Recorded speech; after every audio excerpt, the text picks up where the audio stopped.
Bon, on va commencer. Bonjour. Donc, je vous rappelle ce que j'ai fait la semaine dernière. J'ai parlé de transition de phase. Je vais insister là-dessus parce que je vais essayer d'aller plus loin dans les cours qui viennent à l'équilibre thermodynamique. Et surtout, j'ai essayé de discuter les effets polymères en me focalisant sur ceux qui me paraissent pertinents pour les condensats biologiques. Donc, ce que je veux faire dans les 3 derniers cours, c'est discuter les effets hors équilibre thermodynamique des condensats biologiques. Et un point qui va me prendre beaucoup de temps et que je vais essayer de faire assez en détail, c'est regarder ce qui se passe quand à l'intérieur du condensat, il y a une réaction chimique. Donc c'est ça que je vais faire aujourd'hui, et puis je continuerai probablement la semaine prochaine. Oui, là c'est bien. Donc j'ai appelé ça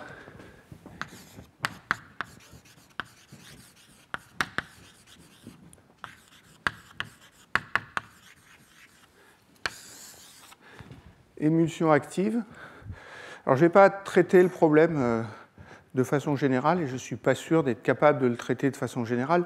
Ce que je veux faire, c'est prendre le cas le plus simple, et le cas le plus simple que je connaisse, il a été traité dans un article qui a été fait par Christophe Weber avec Franck Jülicher, qui est le premier orateur qui est venu faire un séminaire. Alors cet article, c'est Weber et al.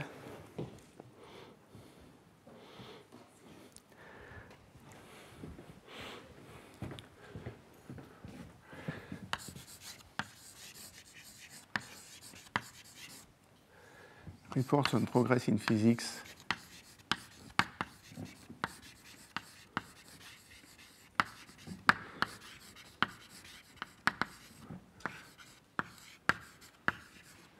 2019. Je vais suivre à peu près la démarche de cet article. J'ai changé les notations pour 2 raisons. Une, c'est que je voulais être cohérent avec ce que j'ai fait la fois d'avant. Et une deuxième, c'est qu'il y a beaucoup de dérivés, de machins comme ça. Donc j'ai essayé de bien identifier les paramètres physiques et de leur donner un nom bien spécifique à chaque fois.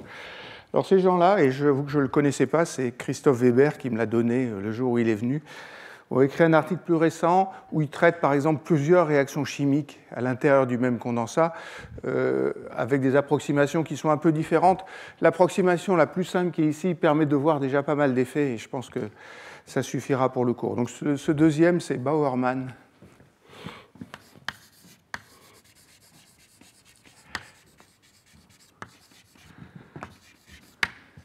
Et c'est en 2021. Et ils étudient vraiment les réactions chimiques parce que le journal chez JACS, qui est le Journal of the American Chemical Society. Alors je vais commencer par aller moins loin que ce que je vous ai dit. Je vais commencer à regarder ce qui se passe quand il y a une transition de phase en présence d'une réaction chimique, mais le cas où la réaction chimique est à l'équilibre. Donc ces transitions de phase,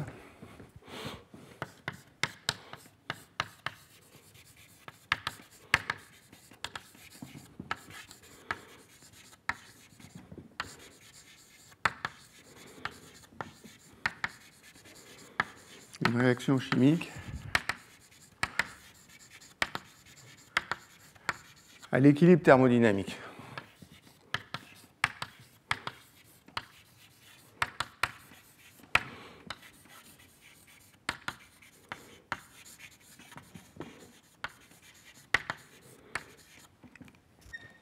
La première chose à dire, c'est que, autant sur les transitions de phase, j'ai été très bref et il y a une littérature absolument gigantesque avec des livres pour l'enseignement. Quand on commence à mettre des réactions chimiques, il y a beaucoup moins de choses. Puis les physiciens n'aiment pas trop ça, ils disent c'est pas propre, c'est de la chimie. Ceci dit, je pense que c'est un sujet super intéressant. Donc mon modèle, c'est toujours un système à 2 états, à 2 composants, pardon,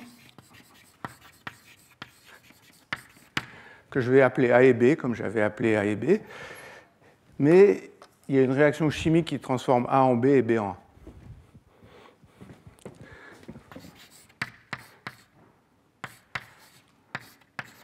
Et B donne A. J'utilise les mêmes notations qu'avant. Ça veut dire que j'appelle phi la fraction volumique ou la concentration. Je vais supposer que le coefficient entre les deux, c'est l'unité de... Il est fixé par l'unité de longueur. Donc phi, c'est la concentration de B.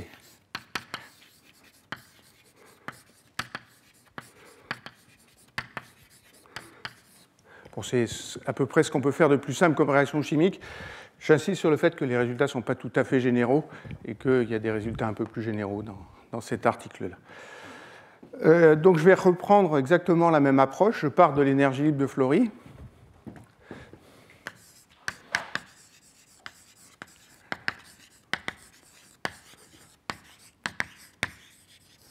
Donc j'écris l'énergie par unité de volume divisé par kT.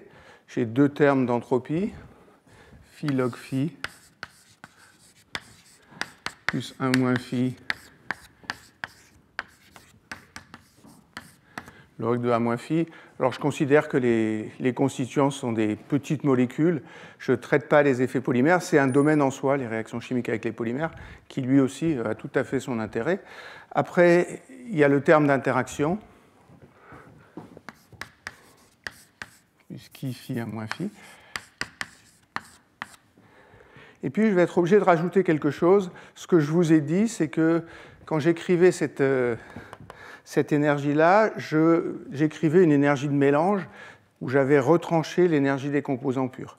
Le problème, c'est que je ne sais pas quels que sont les composants purs ici, parce que A peut se transformer en B et B peut transformer en A. Ça veut dire qu'il peut y avoir en plus un terme linéaire là-dedans, alors que je fais appeler phi fois delta. Ça, c'est l'interaction entre A et B. Et c'est l'interaction entre A et B qui change si je change A en B. Ça, c'est la différence d'énergie ou d'enthalpie entre A et B. Et c'est ce terme-là qui porte dans l'énergie libre la trace de la réaction chimique. Je vais définir le potentiel d'échange, comme j'avais fait.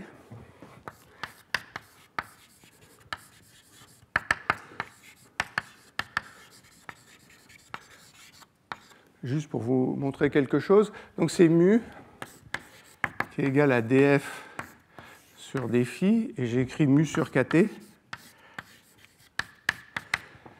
Alors, il y a la dérivée des deux termes entropiques, ça fait log de phi sur 1 moins phi.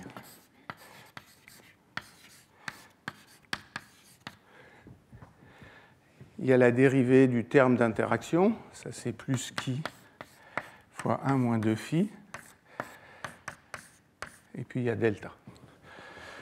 Ce que je veux vous montrer, c'est qu'il y a deux termes là-dedans. Il y a un terme qui est le terme entropique, c'est celui-là. Ça, c'est l'entropie de translation des molécules.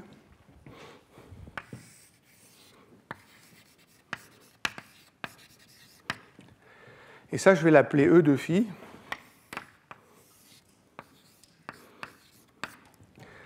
Ça, c'est l'énergie par molécule. Ça veut dire que c'est l'énergie que ça va me coûter si je change phi en phi plus delta phi. Ou si vous voulez l'énergie, ou l'enthalpie, parce que j'ai dit que je travaillais à pression constante, que ça me coûte de transformer une molécule A en une molécule B. Donc ce terme-là va jouer un rôle tout à l'heure, mais bien retenir que log de phi sur 1 moins phi, c'est l'entropie, c'est la contribution à l'entropie du potentiel d'échange. Donc voilà la transition de phase, je la traite exactement comme je l'ai traité avant. Une remarque, c'est que j'aurais pu garder ce terme-là dans ce que je vous ai fait avant. C'est une constante dans le potentiel chimique, donc si j'égale les potentiels chimiques dans les deux phases, ça ne joue pas. Ça ne joue que pour la réaction chimique, ce terme-là. Ce que je veux faire maintenant, c'est regarder un système homogène. Donc je vais regarder une réaction chimique.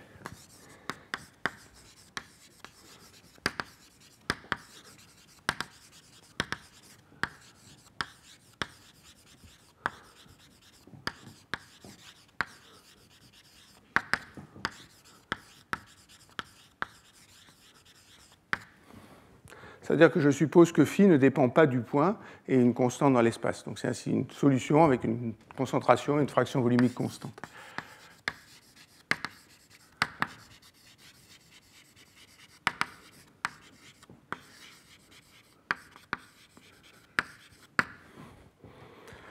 Ce que je veux écrire, c'est la cinétique de la réaction chimique. Et la façon la plus générale de l'écrire, j'ai qu'une seule... J'allais dire j'ai un seul paramètre d'ordre, ce n'est pas un très bon nom, mais c'est comme ça qu'on l'appelle. Dφ sur dt. Je ne vais pas me mouiller beaucoup. Je vais dire que quand la réaction chimique se produit dans ce sens-là, il y a un flux que j'appelle S+,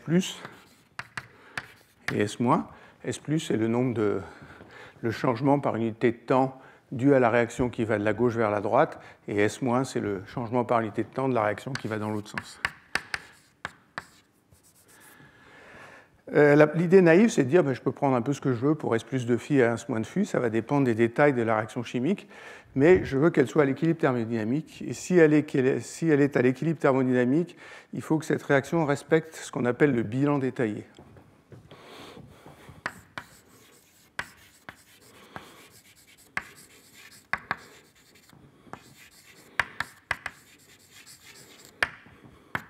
Ça, c'est la condition microscopique pour qu'un système soit à l'équilibre thermodynamique. Alors, je ne vais pas vous faire de grandes démonstrations mathématiques. Je vais essayer de vous faire sentir avec les mains pourquoi la relation de bilan détaillé, c'est ce que je vais écrire. Oui. Dans la variation de phi en fonction du temps, on n'est pas censé avoir une proportionnalité entre les concentrations de A et Alors, de B. j'ai deux composants. La fraction volumique de B, c'est phi. La fraction volumique de A, c'est 1 moins phi. C'est les fractions volumiques. La concentration, elle est telle que phi, c'est C fois le volume d'une molécule, et j'ai dit que je prenais le même, je l'ai fait égal à 1, le module des molécules. Comme ça, je n'ai pas à m'embêter. Autrement, il y aurait des petits V partout, et j'en oublierais la moitié. Donc ça m'évite d'écrire des choses qui ne sont pas correctes. Alors comment je vais faire ça? Je vais supposer que je me place dans une solution où phi est fixé. Donc je fixe phi.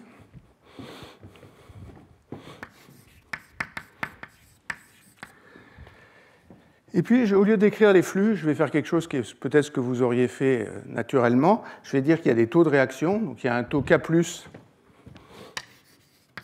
dans ce sens-là, et il y a un taux K- dans ce sens-là. Ça veut dire que je vais écrire que dφ sur dt,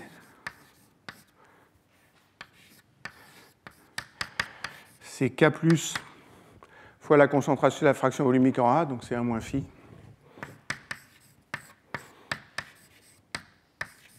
Moins K- fois phi. Alors, je ne vais pas l'écrire comme ça, je vais bien indiquer que K+ et K- dépendent de phi. Maintenant, je vais fixer phi, je vais fixer l'énergie E, je vais fixer K+ et je vais fixer K- à la valeur qu'ils ont à la concentration phi. Donc, je fixe K+ de phi à une valeur donnée, K- de phi à une valeur donnée et E de phi. Et puis ce que je vais faire, c'est considérer des particules qui cette fois sont indépendantes et qui ont la même réaction chimique, c'est-à-dire qui se transforment de A en B sans interagir les unes avec les autres. Vous allez me dire c'est un peu artificiel comme problème. Il suffit de marquer quelques molécules et de regarder, au lieu de regarder la fraction volumique, je regarderai la probabilité que la particule soit dans l'état A ou dans l'état B. Donc je vais appeler psi cette probabilité, et j'ai une équation d de psi b sur dt égale k plus de phi. Alors je vais mettre psi a moins k moins de phi fois psi b. Je vais laisser ce système relaxer. Donc je laisse le système relaxer à E de phi, K de phi et K moins de phi constant, et j'atteins un équilibre. Cet équilibre, vous m'accorderez qu'il est tel que K plus de phi sur K moins de phi égale psi b sur psi a. Maintenant, je veux que mon système soit à l'équilibre. Donc, à l'équilibre, si j'ai un système à deux états, un état A et un état B pour une molécule donnée dans le système, il faut qu'il satisfasse la loi de Boltzmann. Ce que je vous ai dit ici, c'est que l'énergie que ça me coûte de transformer une molécule A en une molécule B, c'est E de phi. Donc la différence d'énergie entre mes deux états A et B pour une molécule, c'est E de phi. À l'équilibre, si j'écris la loi de Boltzmann, ça c'est exponentielle moins E de phi sur kT. Et ce qui intervient là, c'est bien l'énergie et pas l'énergie libre.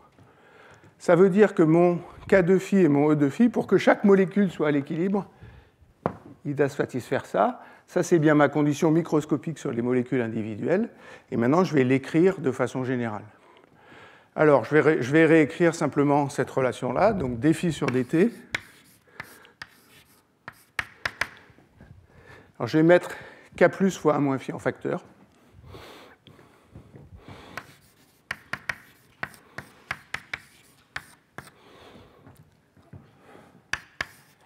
facteur 2, alors je vais mettre la parenthèse un peu plus loin, exponentielle E de phi, pardon,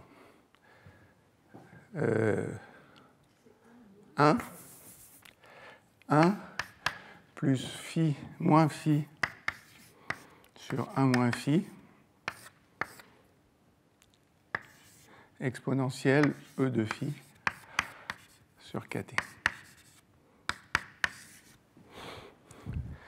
Et ça, je peux réexponentier, mettre ce terme-là dans l'exponentielle, et c'est pour ça que je vous l'ai écrit, ça me reconstitue le potentiel chimique qui est là.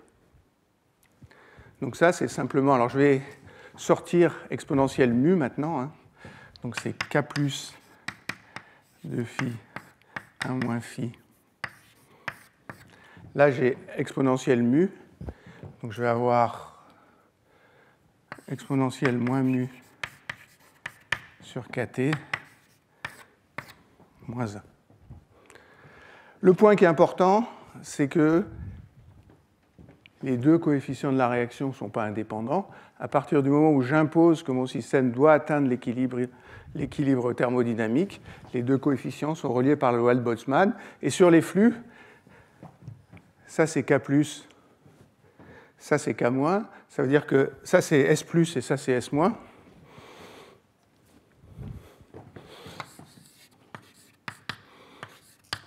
Ça veut dire que S+ sur S-, c'est exponentielle moins mu sur kt.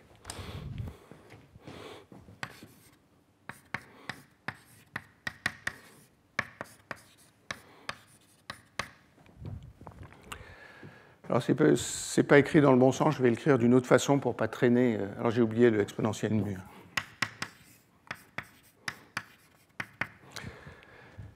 Je vais l'écrire d'une autre façon, je vais simplement donner un nom à ce coefficient-là et lui changer le signe. Donc, je vais écrire que dφ sur dt,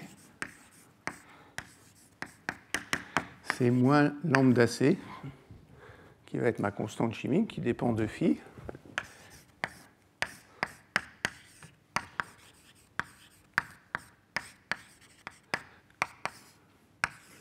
Moins exponentielle moins mu sur kt. Dans 2 minutes, je vais supposer que mu sur kt est petit. Si je linéarise ça, ça me dit que donc 1 moins exponentielle moins mu sur kt, c'est 1 moins mu sur kt. Pardon, il faut que je mette un kt là pour obtenir ce que je veux. Donc ça, c'est moins lambda c fois mu de phi. Donc ce lambda c, je peux l'écrire de façon explicite en fonction de ces coefficients-là. Et ce lambda c va être positif.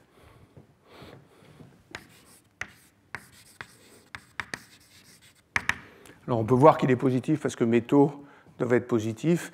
Il est aussi positif de façon un peu plus fondamentale parce que c'est un coefficient d'Onsager intrinsèquement. Et les coefficients d'Onsager diagonaux comme ça doivent être positifs. Donc il y a une raison très profonde pour laquelle ce coefficient est positif.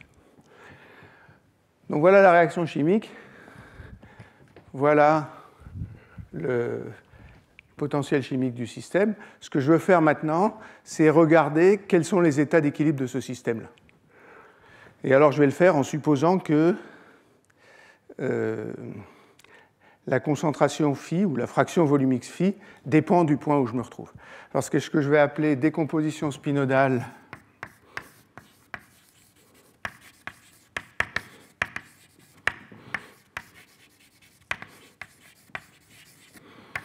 théorie de Canillard.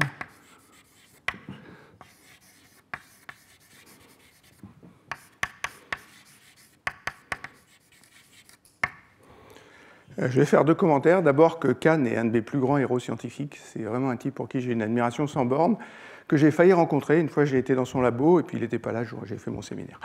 Donc je ne l'ai jamais rencontré. C'est quelqu'un qui a fait un nombre de choses absolument incroyables. C'est un métallurgiste. Donc toutes les idées qu'il a eues, elles viennent de la métallurgie.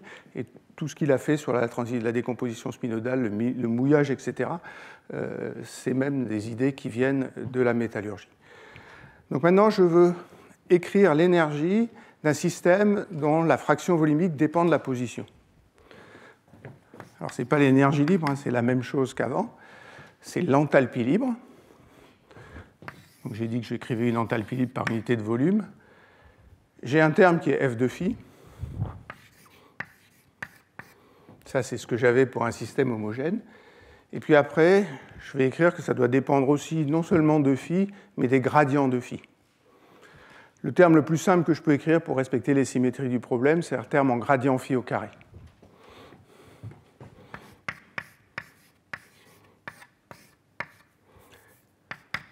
Alors, je vais appeler le coefficient L. Je vais supposer qu'il ne dépend pas de la fraction volumique.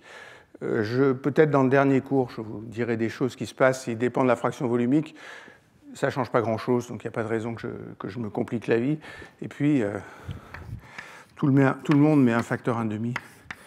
Donc je mets un facteur 1,5 ici. Si la solution est homogène, il ne me reste que le S de phi, et dans ce cas-là, c'est tout ce que j'ai fait jusqu'à maintenant. S'il y a un gradient de phi, il faut que je prenne en compte ce terme-là. Alors, de quoi dépend le coefficient L? S'il y a des petites molécules, le coefficient L, ce qui caractérise, c'est la portée de l'interaction entre les molécules.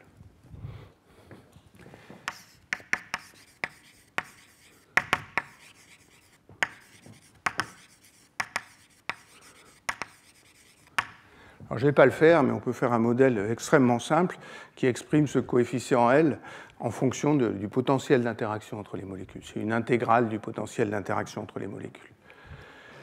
Si on a affaire à un polymère,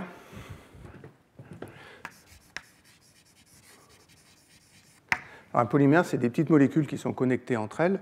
Ce que va traduire ce coefficient L, c'est la façon dont les molécules sont connectées entre elles. C'est la statistique du polymère à courte échelle. Donc, il dépend de la connectivité du polymère.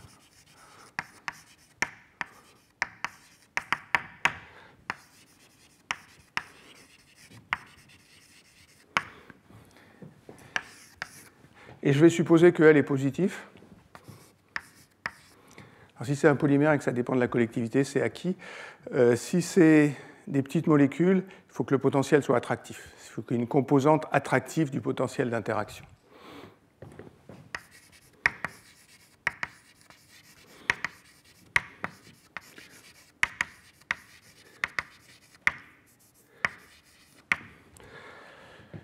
Une fois que j'ai ça, il faut que je calcule la contribution au potentiel chimique qui est là, au potentiel d'échange qui est là. Donc il y a une partie simple, donc le potentiel d'échange.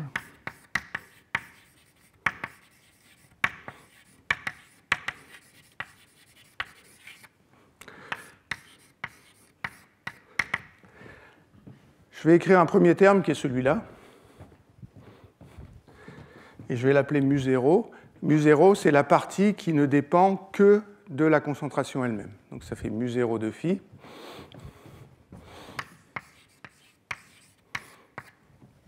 Puis il y a un terme qui vient de ce terme qui dépend de la densité.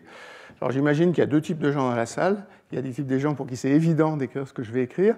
Il y a des types de gens pour qui ce n'est pas très évident ce que je vais écrire. Je vais vous donner 2 ou 3 arguments qui sont un peu qualitatifs. Si jamais vous souhaitez le savoir, venez me voir à la fin, je vous montrerai comment on le fait, ça prend 5 ou 10 minutes et je n'ai pas trop envie de faire ces calculs sur le tableau.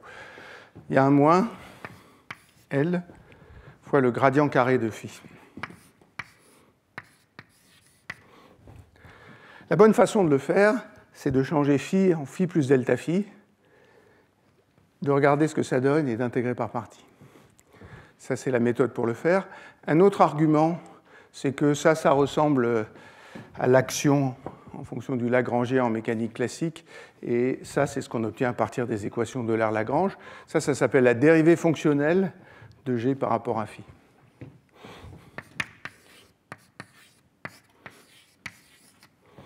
Alors, je suis conscient du fait que, pour ceux qui le savent, c'est un peu trivial ce que je dis, et pour les autres, ce n'est pas tout à fait suffisant pour arriver au résultat. Je vais garder ce terme-là, donc.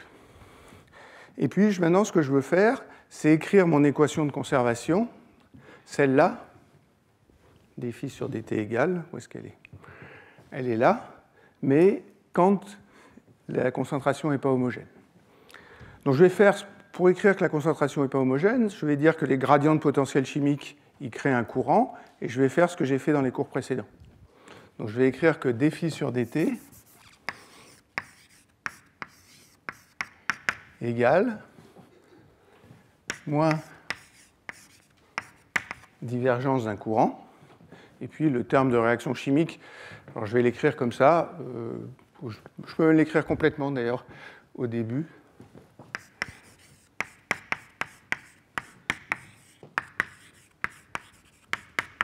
Moins mu.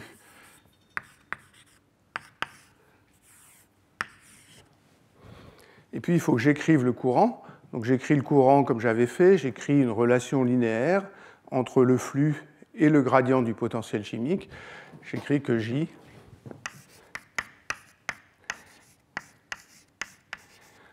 moins lambda gradient mu. Ça serait le début d'un développement.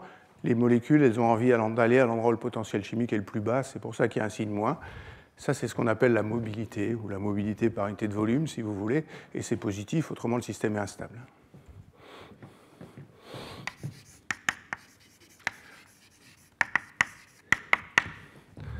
Alors je vais aussi supposer que la mobilité ne dépend pas de phi.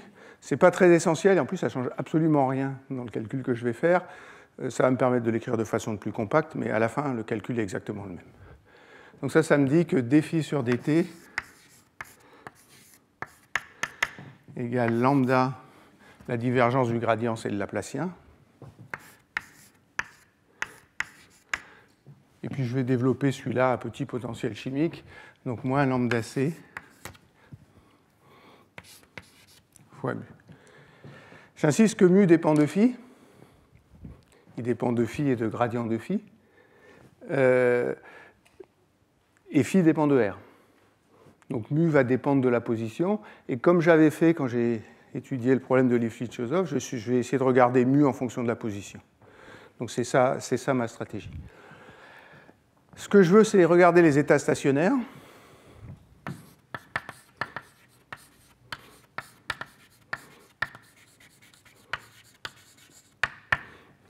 Alors l'état stationnaire, c'est dφ sur dt égale 0. Et je veux qu'il soit homogène.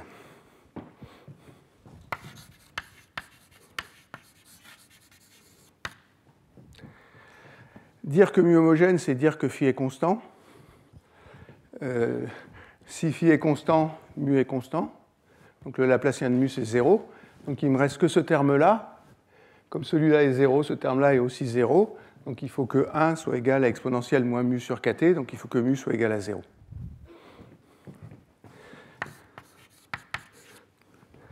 Donc si je mets une réaction chimique dans un système non homogène, la réaction va se produire de façon à homogénéiser le système, et elle va se produire jusqu'à ce que le potentiel d'échange soit égal à 0, c'est-à-dire jusqu'à ce que ça soit à l'équilibre, parce que ça me coûtera le même prix de changer B en A que A en B, et dans ce cas-là, c'est évident que le système est à l'équilibre thermodynamique. Alors je vais vous reprendre mes tracés d'énergie libre.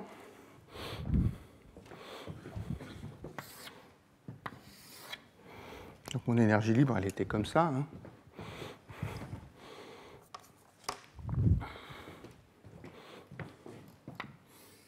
Je ne sais pas, il faut que je la dessine comme je l'avais dessinée là.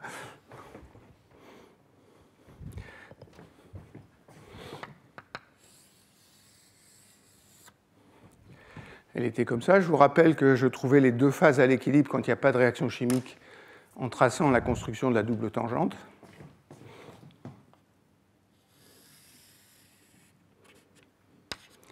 Ça, c'est ce que j'avais appelé phi d, c'est la fraction volumique de la phase diluée.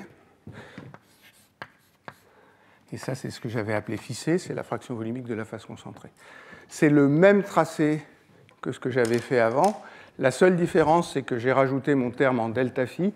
Donc ça tilte un peu l'énergie libre à cause de ce terme en delta phi qui est ici. Mais l'équilibre de phase est le même, et c'est le même delta c et le même delta, le même phi c et le même phi d.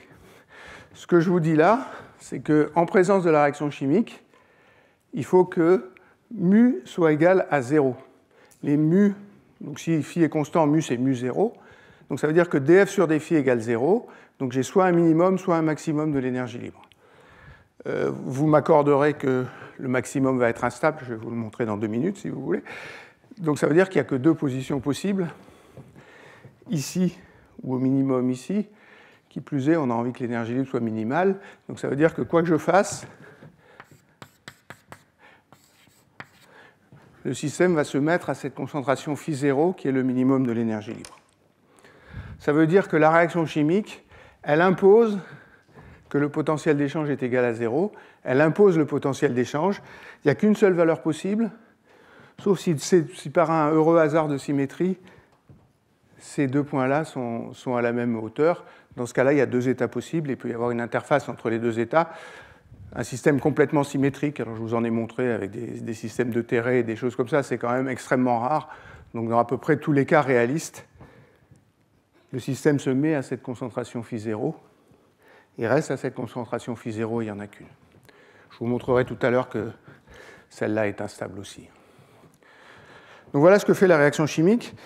Il y a une deuxième chose qu'il faut vérifier, c'est que cet état est stable. Donc la fraction volumique, c'est uniforme, c'est phi0.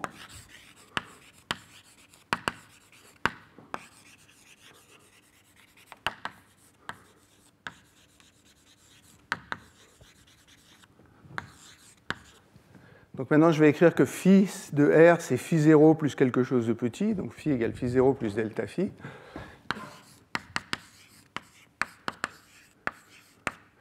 Alors, je ne vais pas prendre un delta phi quelconque, je vais prendre un delta phi qui est périodique, et pour chaque vecteur d'onde, je vais essayer de vérifier que le système est stable. Donc je vais écrire que delta phi, c'est delta phi de t,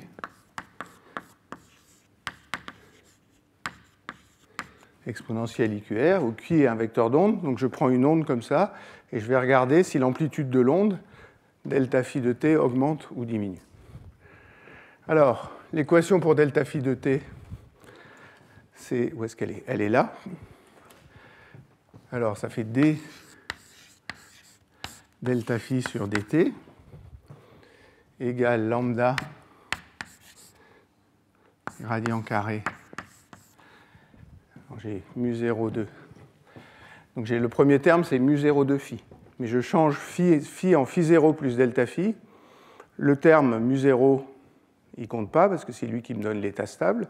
Donc la seule chose qui reste ici, c'est d mu0 sur d phi fois delta phi. Après, j'ai le terme en gradient, donc moins L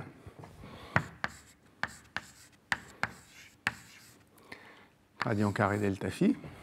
Ça, c'est le terme qui vient du courant. Puis il y a un terme qui vient de la réaction chimique, donc moins lambda c fois mu. Donc mu, il y a mu0. Pareil, ce qui compte, c'est la petite variation de mu0 quand je fais une variation delta phi. Donc d mu0 sur dt.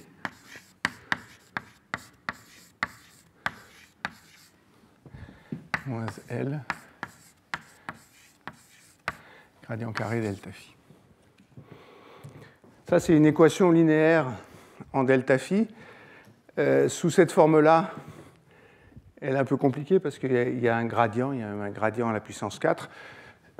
Si vous cherchez une perturbation avec cette forme-là, le gradient, c'est juste IQ. Donc il suffit de remplacer tous les gradients par IQ et on obtient une équation algébrique en delta phi. Alors je vais l'écrire d de delta phi sur dt égale moins 1 sur tau qui va dépendre de Q fois delta phi. Je vous laisse faire l'exercice de calculer 1 sur tau. Moi, je vais juste recopier mes notes pour ça. C'est lambda C, lambda Q2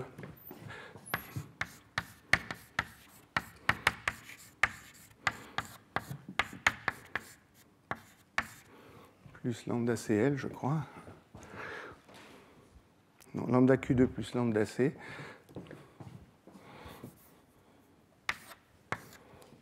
Facteur de Ki-1 plus Q2L.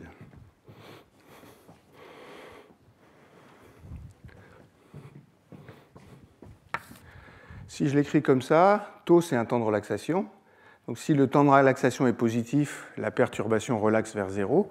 Si le temps de relaxation est négatif, la perturbation croît et le système est instable. Alors ça, c'est le mécanisme de la décomposition spinodale. C'est ça le travail de Kahn. Kahn, quand il a étudié des systèmes où il n'y avait pas de réaction chimique, il a utilisé exactement cette équation-là sans le terme de réaction chimique, c'est-à-dire sans celui-là, et il a regardé pour quel vecteur d'onde d de delta phi sur dt augmente est positif et donc croît avec le temps. Si on regarde ce qui se passe, c'est lambda fois Q2. Ça, c'est positif, ça, c'est positif. Ça, c'est positif. Qui moins 1, qu'est-ce que c'est?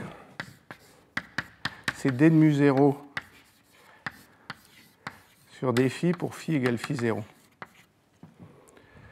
On pourrait lui donner un nom, hein, c'est une espèce de compressibilité osmotique.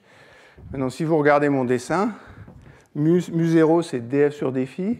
Donc d mu 0 sur d phi, c'est la dérivée seconde. Et au minimum, elle est positive. Si je me plaçais au maximum, elle serait négative. Donc le maximum peut être instable, le minimum, il est toujours stable parce que Ki-1 est positif.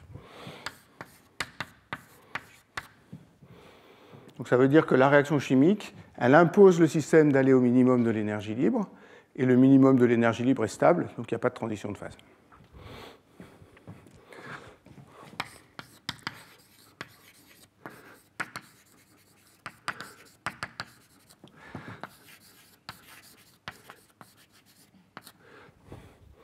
Donc pour ce système simple, il n'y a pas de transition de phase. Alors je vais faire quand même plusieurs remarques. La première, c'est que le résultat n'est pas général.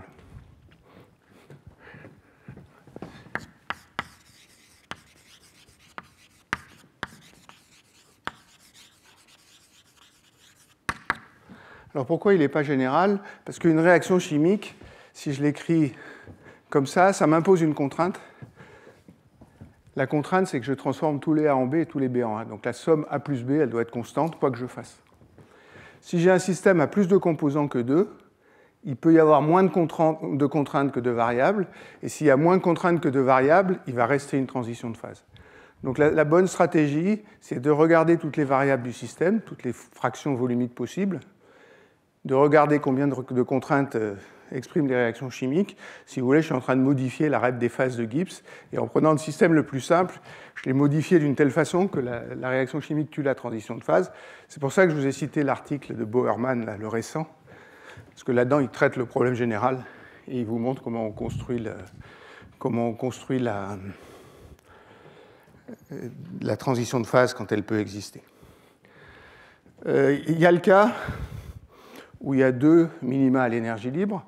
Alors vous pourriez me dire, il pourrait y avoir une partie du système qui est dans cet état-là, une partie du système qui est dans cet état-là. Je peux tracer ça, je peux tracer phi en fonction de R. Je pourrais imaginer qu'il y a un...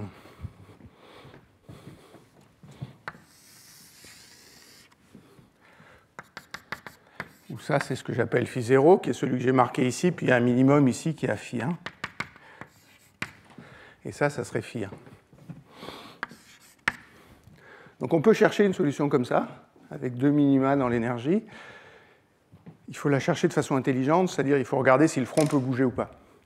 Donc il ne faut pas la chercher en disant je cherche un état stationnaire, il faut la chercher en disant je veux quelque chose qui se déplace à la vitesse v, donc qui varie comme phi de r moins vt.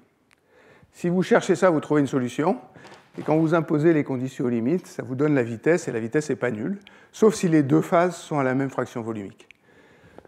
Donc si j'ai un minimum qui est plus bas que l'autre, c'est lui qui envahit l'autre, et donc le front ici, il va se déplacer dans cette direction-là, à une vitesse v. Donc ça me montre bien tout ce que je vous ai dit.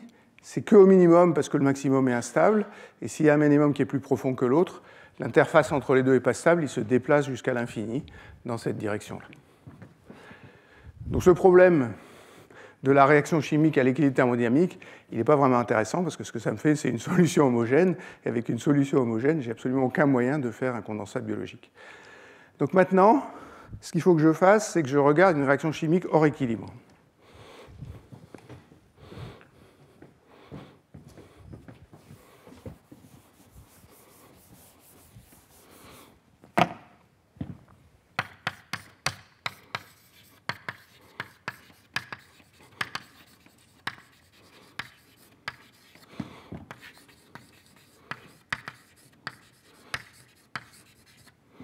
Alors comment est-ce qu'on met une réaction chimique hors équilibre?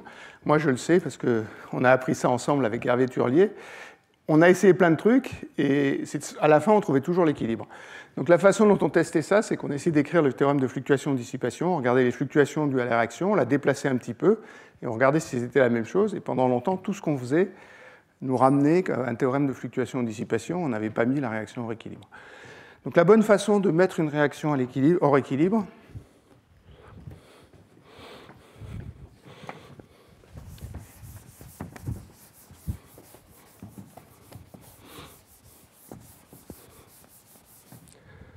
donc je vais supposer que je vais de A à B. C'est de supposer qu'il y a deux façons d'aller de A à B. La première, c'est d'y aller directement, sans intervention extérieure. Et la deuxième, c'est d'avoir un carburant qui contribue à la réaction chimique. Donc j'ai une deuxième voie que je vais écrire A plus T. Alors pourquoi je les appelle T et D? Parce que dans les systèmes biologiques, le carburant, c'est l'ATP. Et l'ATP est hydrolysé en ADP. Et il y a une partie passive de la réaction chimique et juste la transformation directe. Et il y a une partie active qui implique l'ATP. Alors, il faut que ça soit un vrai carburant. Et la façon dont je vais le traiter, c'est que je vais le traiter comme les biologistes traitent l'ATP. Ça veut dire que je vais supposer que par rapport à un solvant, qui serait le mélange AB, le potentiel chimique de T et de D sont fixes. Donc je suppose que j'ai des réservoirs de molécules T et de molécules D, et que partout, je suis en contact avec ces réservoirs. C'est un peu formel. Alors après, quand on discute avec les biologistes, il y a des machines qui produisent ATP dans la cellule. Il n'y en a pas partout, mais ça diffuse relativement vite, donc ce n'est pas une très mauvaise approximation. Donc j'ai des réservoirs de T et de D.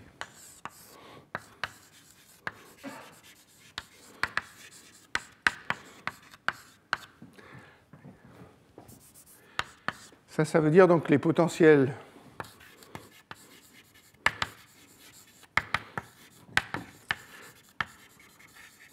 d'échange mu-T et mu-D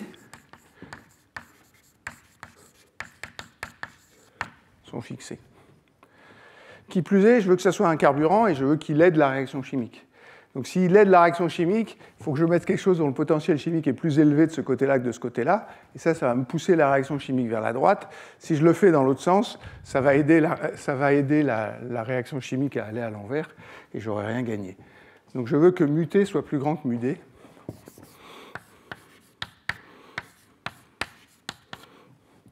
Et ce qui caractérise la transformation ou l'hydrolyse de l'ATP, c'est la différence entre ces deux potentiels chimiques, c'est l'énergie que je gagne chaque fois que j'hydrolyse, l'énergie libre, que je gagne chaque fois que j'hydrolyse une molécule d'ATP. Ça, c'est delta mu, je vais l'appeler delta mu T.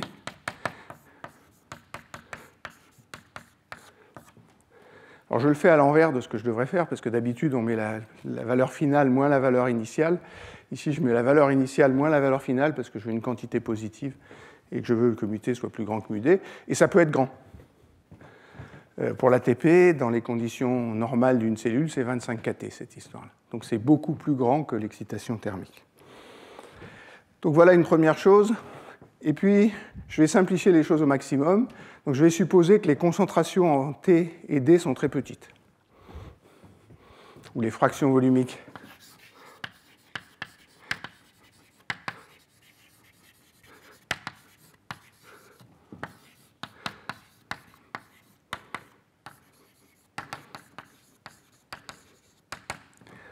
Ça veut dire que j'ai très peu de T, très peu de D, et je vais supposer qu'ils n'interagissent pas avec A et B.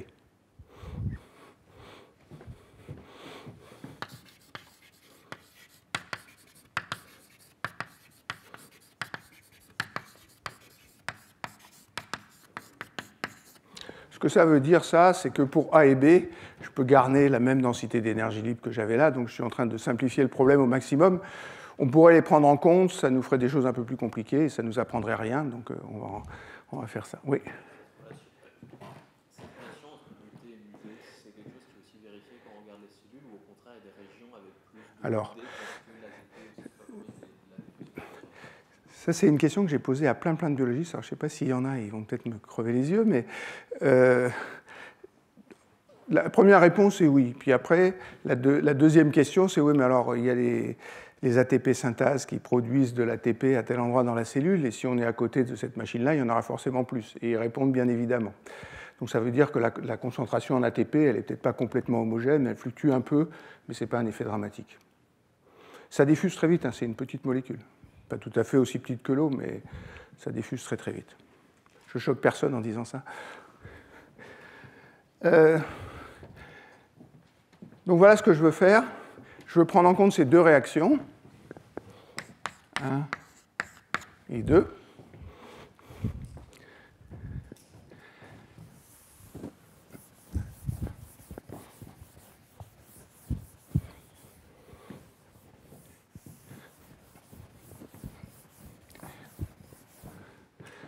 Alors,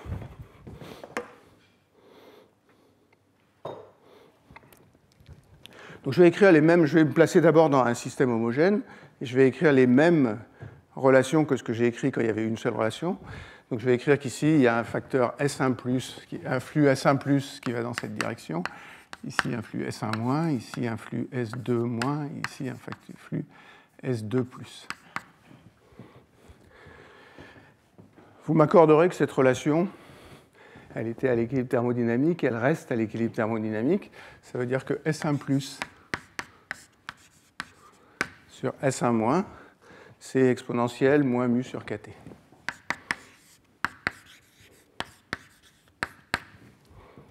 Maintenant, je pourrais refaire mon raisonnement, mais maintenant, chaque fois que je pars de ce côté-là pour celle-là et que j'arrive de l'autre côté, il ne faut pas que je compte simplement A et B, il faut que je compte aussi T et D. Donc la relation, c'est S1, S2+, sur S2- égale exponentielle moins mu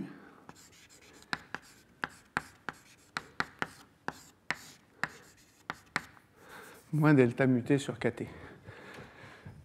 Ce moins-là, je l'ai introduit moi parce que j'ai insisté pour mettre des valeurs positives. Vous allez me dire que j'aurais pu laisser une valeur négative, j'aime mieux le faire comme ça. Donc c'est pour ça qu'il y a un signe moins ici. Cette quantité-là, si vous êtes chimiste, c'est ce qui s'appelle, alors je ne sais pas s'il l'appelle delta G ou delta G0, mais enfin c'est ce que dans les livres de chimie que moi j'ai lus, s'appelle le delta G de la réaction, je crois. C'est la delta G de la réaction, c'est si vous faites réagir une molécule, enfin une de là, quel est le changement d'énergie libre. Et c'est ça qui apparaît ici, hein, c'est comme ça que j'avais montré cette relation.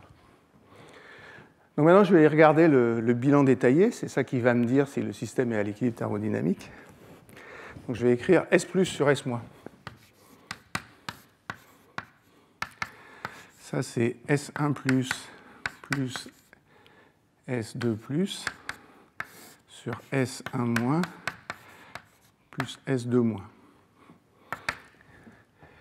Alors, ça fait S1- exponentielle moins mu sur kT plus S1- plus S2- exponentielle moins sur kT divisé par S1- plus S2-. Ça, j'ai envie de l'écrire. Il faut que je l'écrive comme dans mes notes. Exponentielle moins mu sur kT, qui est en facteur ici.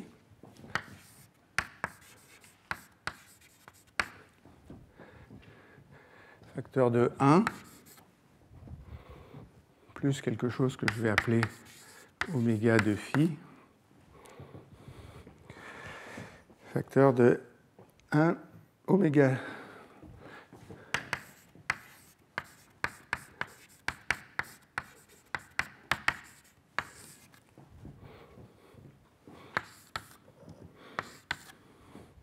Alors, si je me place vis-à-vis du point de vue des molécules A et B, si je ne regarde pas les molécules T et D, si c'était une réaction chimique à l'équilibre, à cause du bilan détaillé, ça devrait être exponentielle moins mu sur kT, comme je vous l'ai montré tout à l'heure, et c'est tout.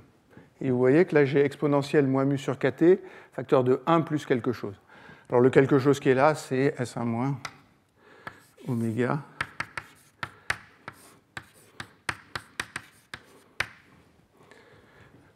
Donc si je regarde la réaction qui m'intéresse, c'est-à-dire la réaction A donne B, elle viole le bilan détaillé à cause de ce facteur-là, et dont je vous ai dit qu'il était très grand. Donc elle viole le bilan détaillé, et dans ce cas, ça veut dire qu'elle n'est pas à l'équilibre thermodynamique. Et ce que fait l'ATP, c'est en gros qu'il pompe des molécules vers la droite. C'est ça qu'il aide à faire. Il force la réaction à aller vers la droite, et il augmente l'importance du flux vers la droite par rapport au flux vers la gauche.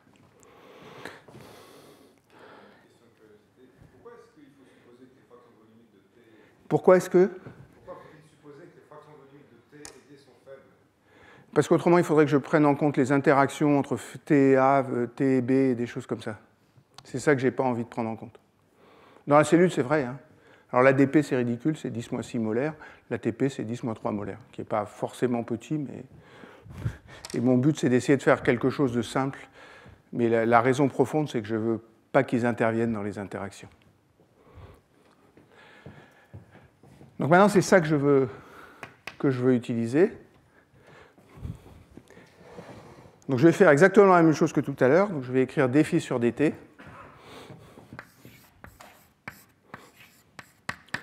Je vais mettre en facteur S- qui est S1- plus S2-.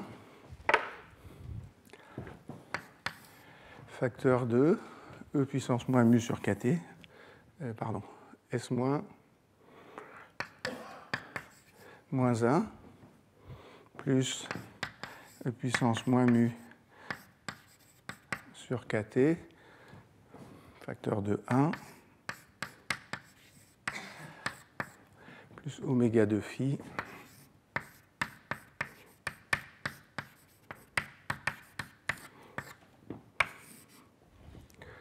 donc je vais faire comme tout à l'heure, hein, je vais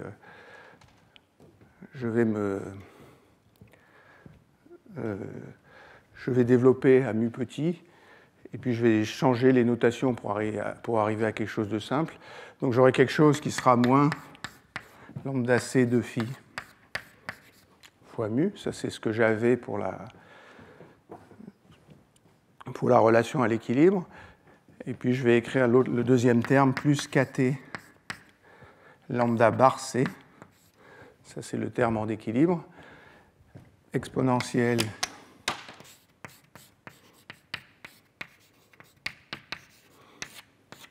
delta muté sur kt moins 1. Celui-là, si mu est positif, ça veut dire que B a une énergie plus grande que A, donc la relation spontanée, elle va vers la gauche. Celui-là, il est très positif, et donc la relation hors équilibre, elle va vers la droite. Et c'est la relation hors équilibre qui va gagner et qui va permettre d'imposer les concentrations. Alors je vais faire autre chose, c'est que ça me gêne de traîner ce exponentiel delta muté sur kt. Donc je vais écrire ça, moins lambda c mu, plus lambda bar c. Je vais l'appeler delta muté. Je vais mettre une barre, et delta muté bar, c'est kt, 1 sur kt fois, kt fois exponentielle delta muté sur kt moins 1, et je ne vais pas écrire la barre. Donc je vais faire comme si je linéarisais, mais je sais que si je veux faire des calculs, il faut que je remplace le mu par cette exponentielle, simplement pour raccourcir mes notations. Donc voilà ce que ça donne. Après, il faut que je regarde ce qui se passe pour un système homogène et que je regarde la décomposition spinodale. Alors, j'ai perdu ma... Donc je vais faire la théorie de Caniglia pour cette chose-là.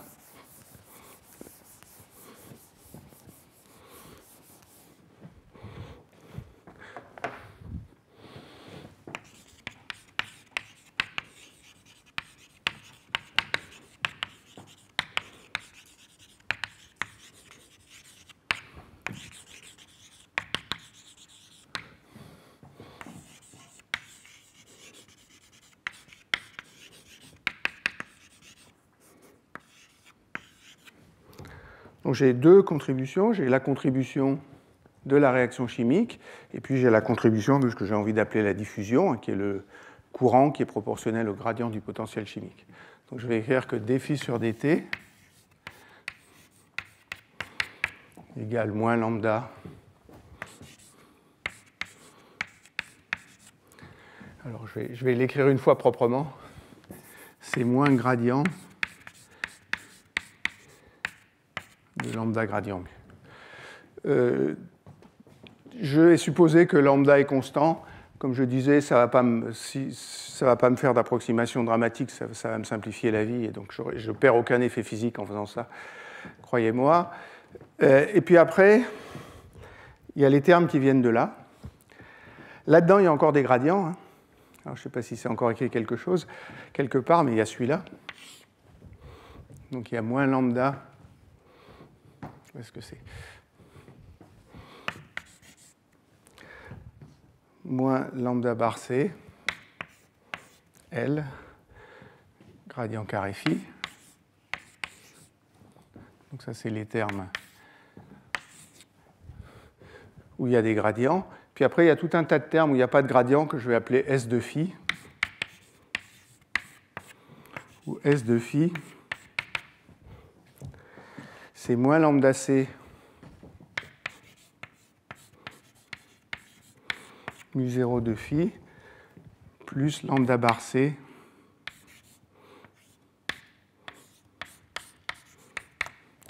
Alors, je vais insister sur le fait que lambda C et lambda bar C dépendent de phi. Parce qu'après, ça joue un rôle important. Donc voilà ce que vaut S de phi. Après, il faut que je fasse le même développement que tout à l'heure. Alors, je vais vous le faire un peu plus vite, c'est-à-dire je vais vous écrire le résultat, et puis on discutera le résultat.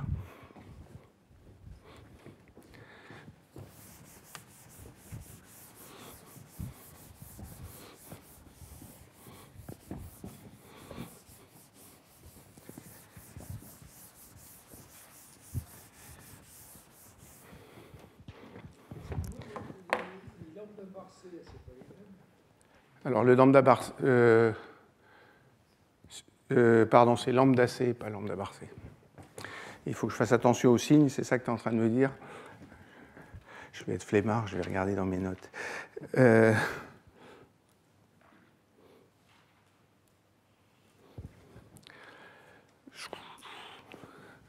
Le gradient carré, il vient de là, c'est moins gradient carré, donc c'est plus.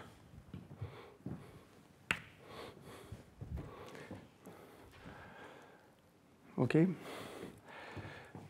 Alors, première chose que j'ai fait tout à l'heure, c'est que je prends un système homogène et je regarde à quelle concentration il se met.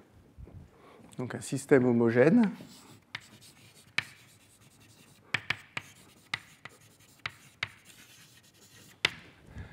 Système homogène, tous ces termes en gradient sont égaux à 0. Donc le système homogène, il se met à l'endroit où S de phi est égal à 0.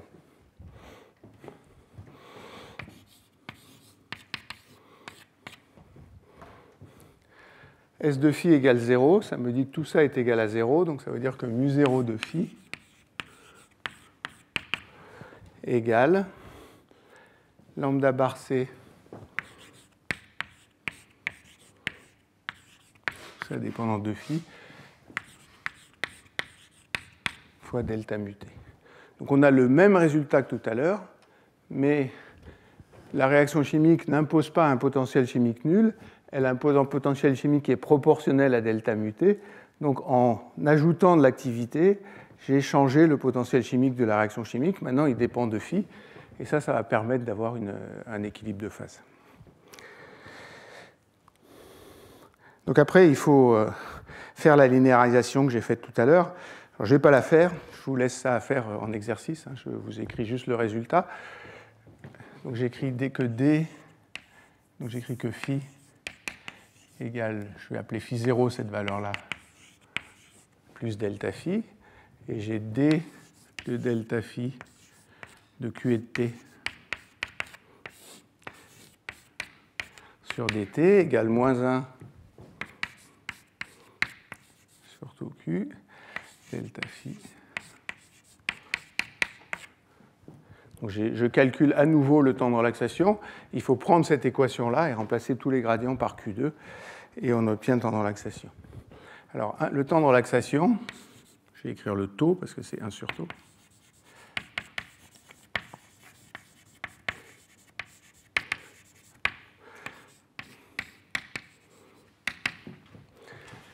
Il y a un terme qui est évident, c'est ds sur dφ. Puis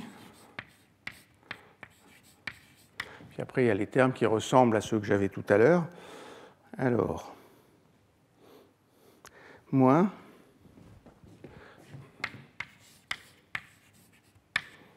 Q2 facteur de LLC plus Q moins 1 lambda.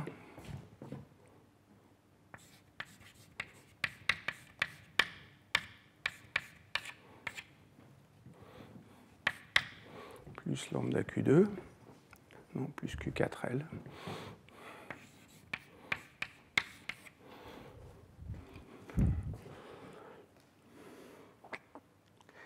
Voilà. Donc voilà ce que me donne le temps de relaxation pour ce problème-là. Donc il faut que je regarde maintenant les endroits où c'est instable. C'est instable si le temps de relaxation est positif, et c'est stable si le temps de relaxation est négatif. Donc les instabilités,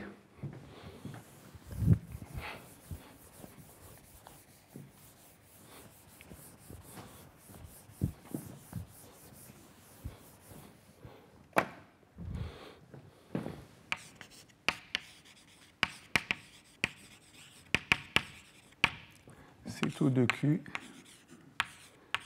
supérieur à 0. Il y a deux choses qui peuvent rendre taux de Q supérieur à 0. La première, c'est que si je fais Q égale 0, ds sur dφ peut être positif. Donc, si Q égale 0,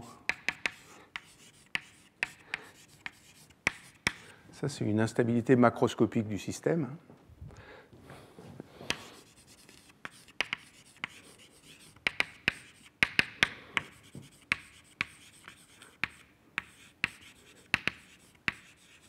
Et c'est plutôt ça que je vais regarder dans la suite. Il y a un deuxième cas, c'est que maintenant, cette concentration-là, je ne sais pas où elle est, elle peut être n'importe où dans mon diagramme de phase, et rien ne me dit que la dérivée seconde de l'énergie est positive. Elle peut se trouver aux endroits où la dérivée seconde de l'énergie est négative. Ça veut dire que Q-1 est négatif. Donc une condition pour que ça soit négatif, c'est que ce facteur-là, qu'on appelle zeta, que je vais appeler zeta, est inférieur à 0 et suffisamment grand. Ou inférieur à 0.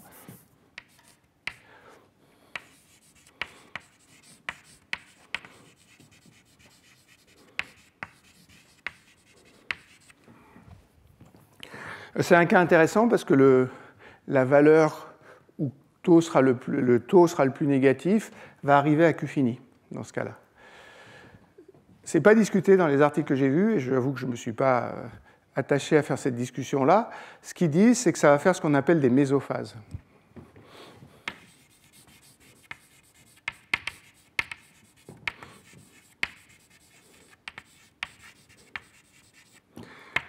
Dire que ça fait des mésophases, ça veut dire que quand on aura atteint l'équilibre à temps très long, la fraction volumique ne sera pas uniforme, elle oscillera dans l'espace.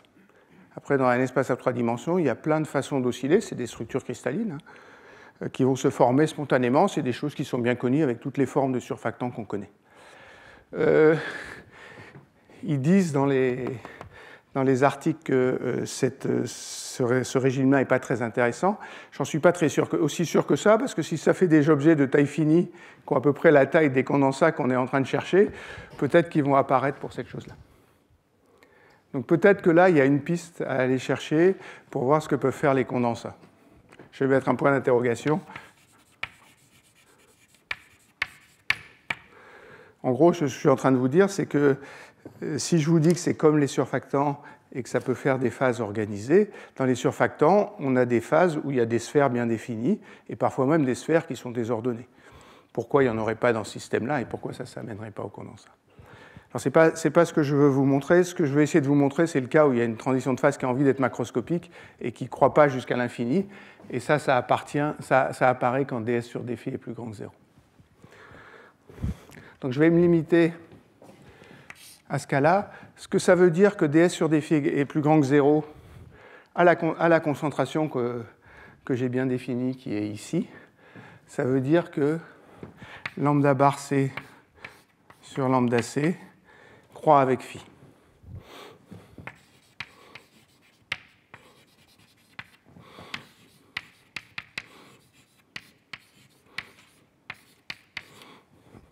Il suffit de faire l'algèbre et on arrive facilement à ça. Il y a quelque chose de bien plus concret qu'on peut regarder, c'est si ds sur dφ est plus grand que 0, ça veut dire que S de φ augmente avec φ, et donc plus φ augmente, plus le flux va augmenter, et donc ça veut dire que la réaction est autocatalytique. Donc un critère qualitatif, c'est que pour arriver aux effets que je vais décrire après, si on cherche des réactions chimiques, on a intérêt à regarder des réactions autocatalytiques.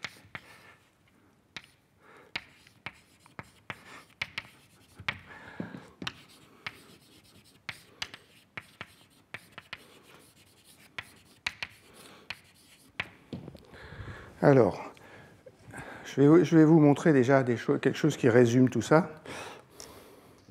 Voilà, donc ce que je veux vous montrer, d'abord, c'est ce que je vais appeler la relation de dispersion, c'est-à-dire la variation de 1 sur tau q avec q dans tous les cas que j'ai discutés et même ceux que je n'ai pas discutés. Puis après, je vous montrerai des simulations numériques de la décomposition spinodale dans ces systèmes-là. Oui.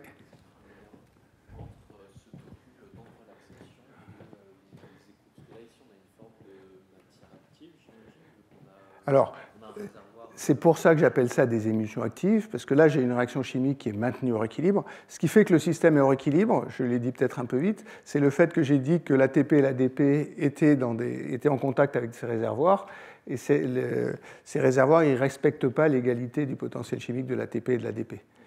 Donc je force à la main quelque chose qui n'est pas équilibre, c'est la réaction chimique qui n'est pas à l'équilibre. Donc le temps de relaxation, ça n'a rien à voir avec, c'est pas lié à des écoulements, à des mouvements des différentes molécules. Alors, c'est juste de la relaxation. Alors, sauf que tout est couplé. Là, j'ai écrit. Donc, ce que je vais essayer de te montrer après, c'est quels sont les flux dans ce système-là si j'essaye de regarder une goutte. C'est à ça que je veux arriver. Donc, ça, c'est l'énergie libre en fonction de la fraction volumique. Si il n'y a pas de réaction chimique, on a équilibre entre ces deux phases-là. S'il y a une réaction chimique à l'équilibre, on va au minimum de l'énergie qui est là. Et puis s'il y a une réaction chimique hors équilibre, on va à une autre concentration qui est fixée par le potentiel chimique actif que j'ai mis au milieu. S'il n'y a pas de réaction chimique, comme j'ai supposé que je suis au voisinage du minimum, la courbure est tournée vers le haut, le système est stable, et donc quel que soit le vecteur d'onde, le taux de relaxation est négatif. Le taux de relaxation oméga, c'est moins 1 sur tau q.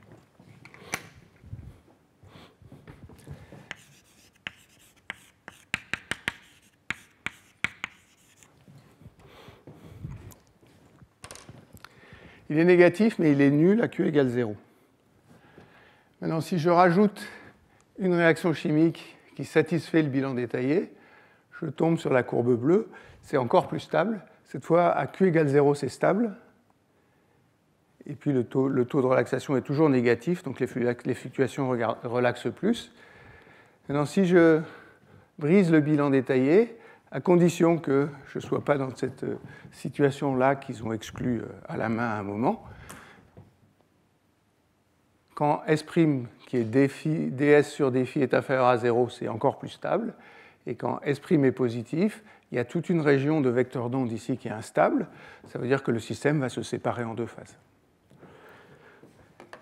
Alors, ce qui montre aussi dans cet article, et que peut-être va vous éclairer un peu plus, c'est qu'est-ce qui se passe si je fais une trempe du système. Donc je regarde ce que les gens appellent la décomposition spinodale, ou je regarde si le système fait de la décomposition spinodale. Donc ça, c'est ce qui se passe quand il n'y a pas de réaction chimique. Si vous faites une trempe, vous allez créer des fluctuations ici, et puis ça, c'est le potentiel chimique, mais les fluctuations vont relaxer parce qu'on fait la trempe dans la région métastable, donc à la région extérieure à la spinodale. Alors, ce qu'ils appellent P, c'est ce que j'appelle A. Je fais la même trempe, mais cette fois avec une réaction chimique qui transforme A en B et B en A. Là, le système relaxe encore plus, et il relaxe à Q égale 0. Donc le potentiel chimique, dans ce cas-là, va relaxer vers 0. Ici, il relaxe vers le potentiel chimique de la concentration moyenne. Ça, c'est ce qui se passe. Alors, ils appellent ça du fuel et des détritus. Moi, j'appelle ça de l'ATP et de l'ADP, mais c'est la même chose. on a un pattern un peu compliqué qui ressemble à de la décomposition spinodale classique, c'est-à-dire quelque chose qui a plus ou moins une période et puis qui va croître avec le temps, et le potentiel chimique n'est pas constant. Ce n'est pas très grave que le potentiel chimique n'est pas constant, hein, parce que je suis dans un système qui est dynamique et qui n'a pas encore atteint son équilibre. Ce que ça ne nous dit pas, ça, c'est quel équilibre va atteindre le système. Alors c'est ça que je veux faire maintenant, et une des raisons pour lesquelles ce problème m'intéressait, c'est que c'est un système où il y a du mûrissement d'Ostwald qui commence, mais le mûrissement d'Ostwald s'arrête tout seul. Donc ce que je vais essayer de faire maintenant, c'est de vous expliquer pourquoi, dans un système comme ça, le mûrissement d'Ostwald s'arrête tout seul. Alors je vais reprendre un peu en parallèle à ce que j'avais fait. Donc, ça va être deuxièmement.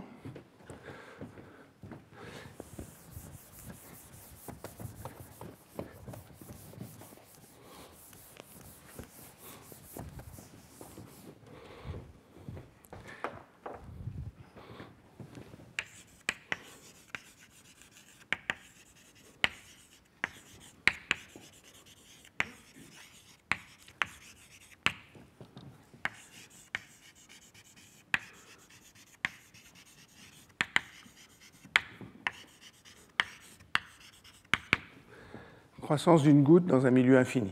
Donc je vais reprendre le problème que j'avais pris, supposer que j'ai une concentration qui est uniforme, je fais apparaître une goutte de phase dense là-dedans, et puis je regarde si la goutte croît ou décroît. Je vous rappelle que pour un système où il n'y a pas de réaction chimique, si elle est trop petite, elle décroît et elle disparaît, et si elle est grosse, il y a un flux vers la goutte qui fait croître la goutte. Donc il y a un phénomène d'évaporation et de condensation sur les grosses gouttes. Alors je vais me placer dans une limite très très simple, je vais retracer mon dessin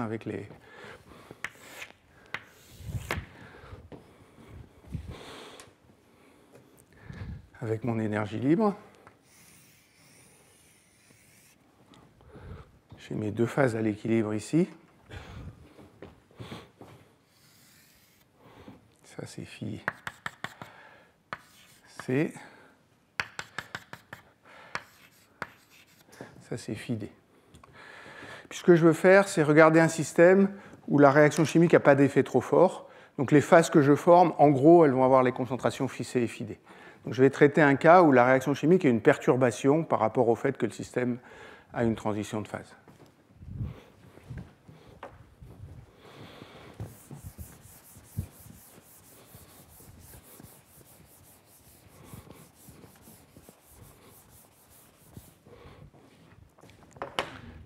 Je vais regarder la limite.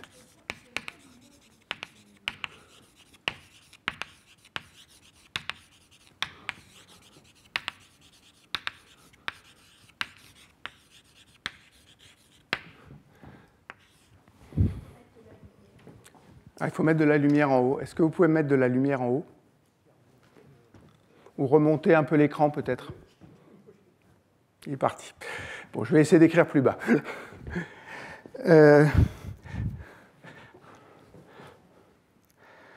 Donc, ma limite de réaction chimique faible, c'est que je crée une goutte. Voilà, merci. Qui est en gros à la concentration FuC plus des corrections en 1 sur R, comme je vous ai montré avant. Et puis à l'extérieur, ici, j'ai une concentration phi D. Elle est voisine de phi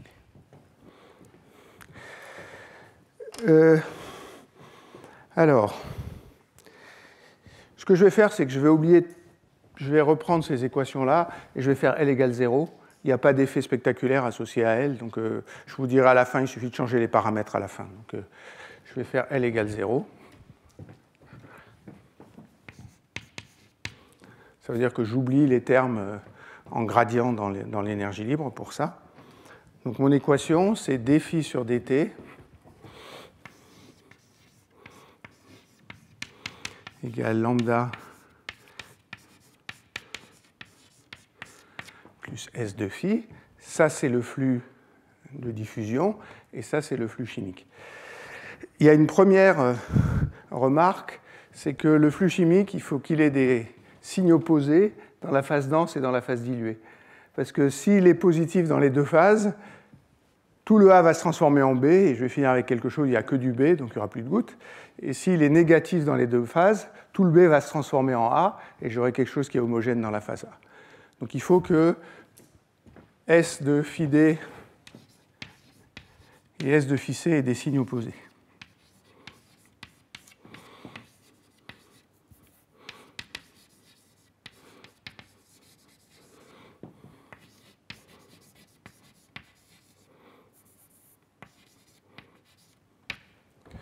Et ce que je vais choisir, c'est le cas où S à l'extérieur de la goutte est positif et à l'intérieur de la goutte est négatif. Donc ici, S de phi est supérieur à 0, et ici, S de phi C est inférieur à 0.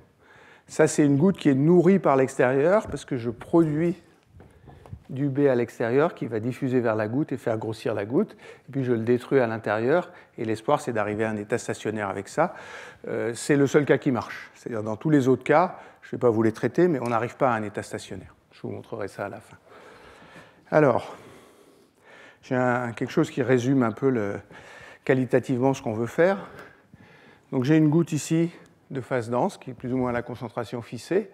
À l'intérieur de la goutte, mu B est grand parce qu'il y a beaucoup de B, donc B se transforme en P. Et puis, on détruit par la réaction chimique activée B, et donc on va transformer B en P, c'est comme si on faisait sortir le B de la goutte.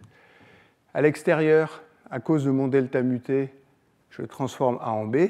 Si je transforme A en B, il va diffuser vers la goutte et il va rentrer à l'intérieur de la goutte. Et c'est cet équilibre-là que je veux étudier, et c'est ça qui est schématisé ici. Ça, c'est ce qui se passe à l'intérieur, on transforme le B en A. Et ça, c'est ce qui se passe à l'extérieur, on transforme le A en B. Ici, vous avez les profils de concentration. Alors, si on faisait le problème strictement, la concentration, ce n'est pas exactement phi C à l'intérieur.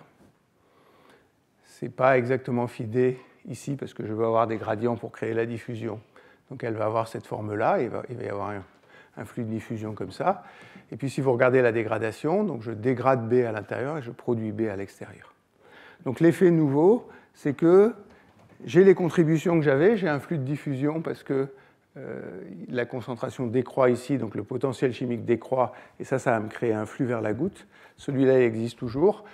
J'ai une sursaturation, et j'y reviens très vite à la sursaturation, mais je crée B à l'extérieur, je détruis B à l'intérieur, donc il va y avoir des contributions au rayon de la goutte qui sont dues aux réactions chimiques.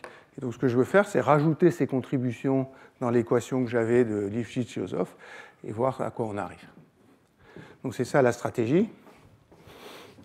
Je vais éteindre ça, je crois qu'il y a... Non, je vais garder ça, d'accord.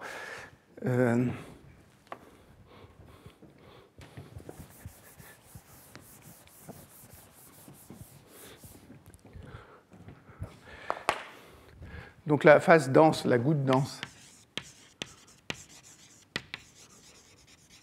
elle a une concentration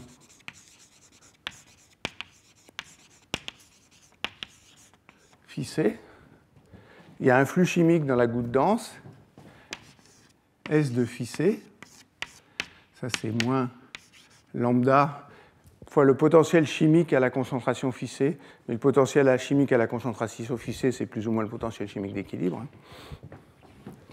Donc moins lambda C mu équilibre, plus lambda bar C.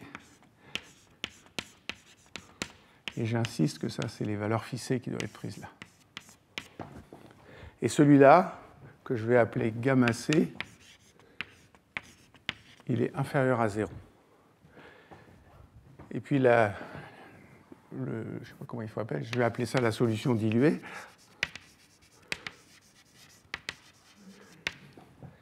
Donc j'ai un S de phi D qui est moins lambda C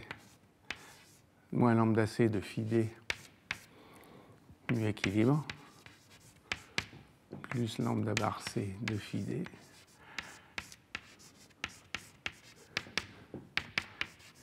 Ça, je l'appelle gamma D, et c'est supérieur à 0. Donc je produis B, il va dans la goutte, et ça fait grossir la goutte. Alors, qu'est-ce qui se passe à l'infini? Donc si je suis très loin de la goutte,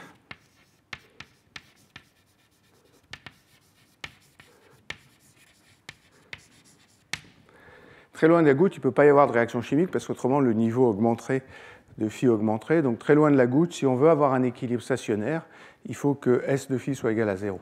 Donc S de phi d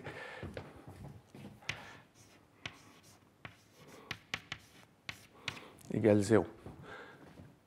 Je vais l'appeler phi S, parce que ce n'est pas forcément à la concentration phi d que la concentration est nulle. Et ça, il faut que je regarde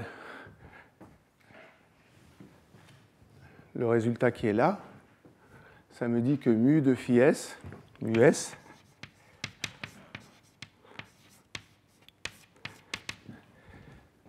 c'est lambda bar C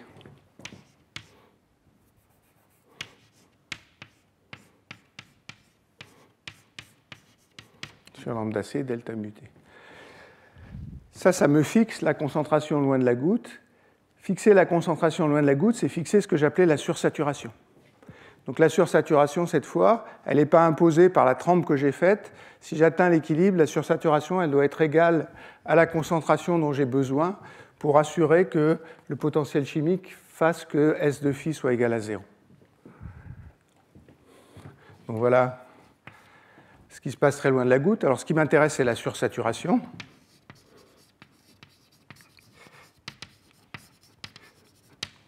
Alors si la réaction chimique est faible, je vais supposer que delta mu T est faible, et cette concentration ne va pas être trop éloignée de phi d. La sursaturation, c'est mu S moins mu équilibre.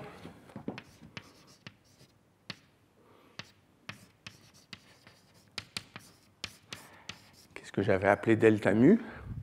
Donc c'est lambda bar C sur lambda C delta mu T moins mu équilibre.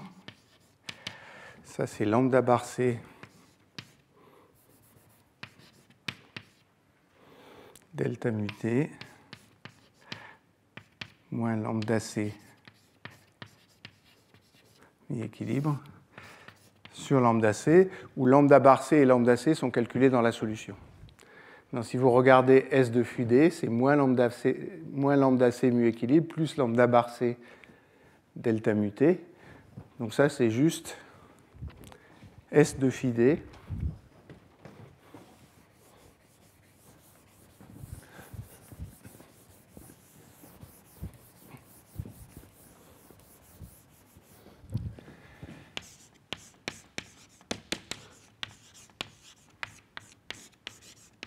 sur lambda C, c'est ce que j'ai appelé gamma D sur lambda C.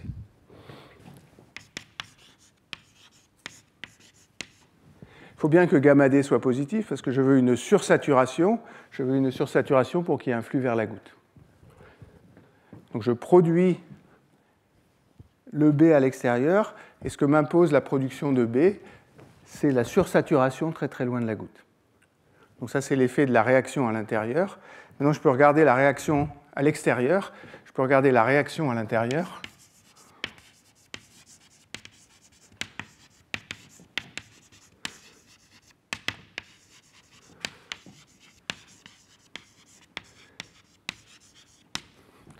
Donc la réaction à l'intérieur de la goutte, elle se produit avec un taux, un flux gamma C qui est inférieur à 0. Ce que je veux faire, c'est la remplacer par un courant effectif. Comment est-ce que j'avais introduit le courant?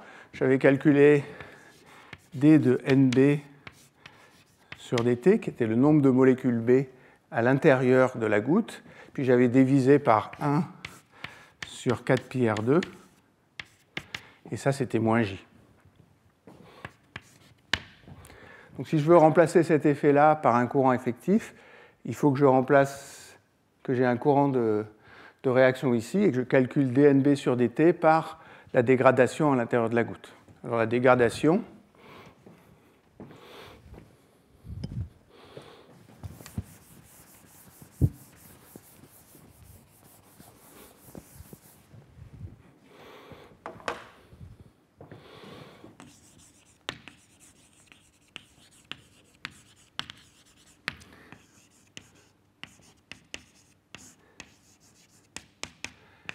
c'est somme sur tout le volume de la goutte.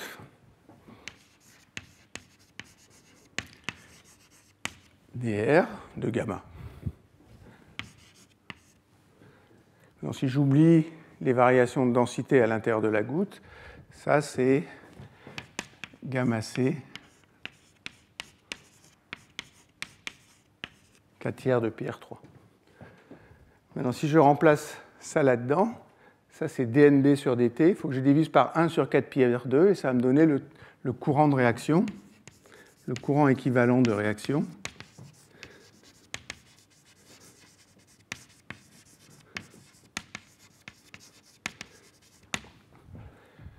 Donc j'ai gamma C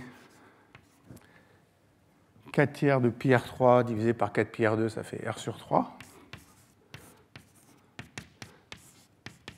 Égale moins J réaction. Donc maintenant, j'ai deux courants sur la goutte. J'ai un courant qui est dû à la réaction à l'intérieur, j'ai le courant de diffusion, et puis je connais la sursaturation à l'infini qui est créée par la production de B. Donc je vais reprendre mon équation de Lifshitz-Yosov.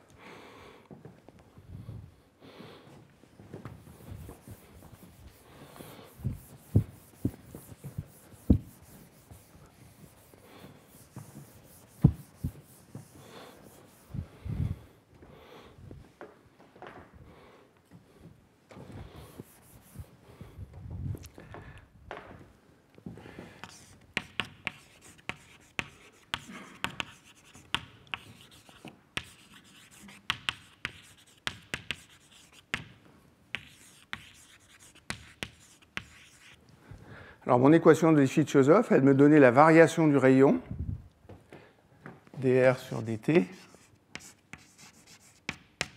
égale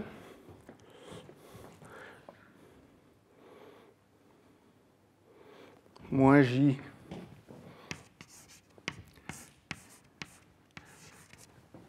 sur delta phi. Ça, c'est l'équation que j'ai utilisée. Maintenant, ça, c'est le flux de diffusion. Comme j'ai traduit la réaction chimique à l'intérieur en termes de flux, il faut que j'écrive c'est moins J moins JR sur delta phi, où delta phi, c'est phi C moins phi D.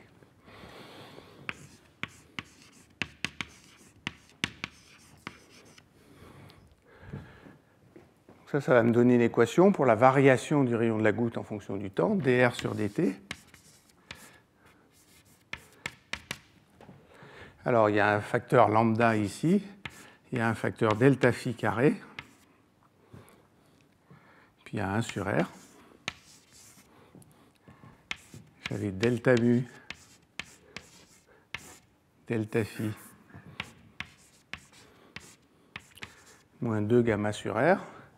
Puis il faut que je rajoute le terme de la goutte, ça va être plus gamma C R2 sur lambda delta phi. Non, c'est gamma C delta phi sur lambda sur 3 lambda. J'ai rajouté le lambda parce que j'ai mis en facteur le lambda ici, et ici il y avait 1 sur delta phi, donc il faut que je remultiplie par delta phi. Ça, c'est la sursaturation qui est due à la production à l'extérieur de la goutte. Ça, c'est l'effet de la tension de surface. Et ça, c'est l'effet de la réaction chimique à l'intérieur. Donc voilà la façon dont varie le rayon d'une goutte quand j'ai une production à l'extérieur et une destruction à l'intérieur de B. Maintenant, ce qu'il faut faire, c'est étudier les rayons d'équilibre de cette relation-là. C'est assez simple. Si je fais dr sur dt égale 0, ça fait une équation du troisième degré. Et ça, je sais faire. Je vais m'arrêter là, et puis on reprendra la semaine prochaine. Puis ce que je ferai la semaine prochaine, c'est que je vous donnerai des exemples d'application de cette chose-là. Voilà, merci beaucoup. Le signe du dernier terme est bon parce que gamma C est négatif, et donc ça fait décroître R, donc c'est le bon signe. Ce que j'ai écrit, c'est moins J. Hein. Ici, et ici, il y a un moins J. D'accord ? Voilà, merci donc. Enfin, à moins qu'il y ait d'autres questions. D'accord, merci.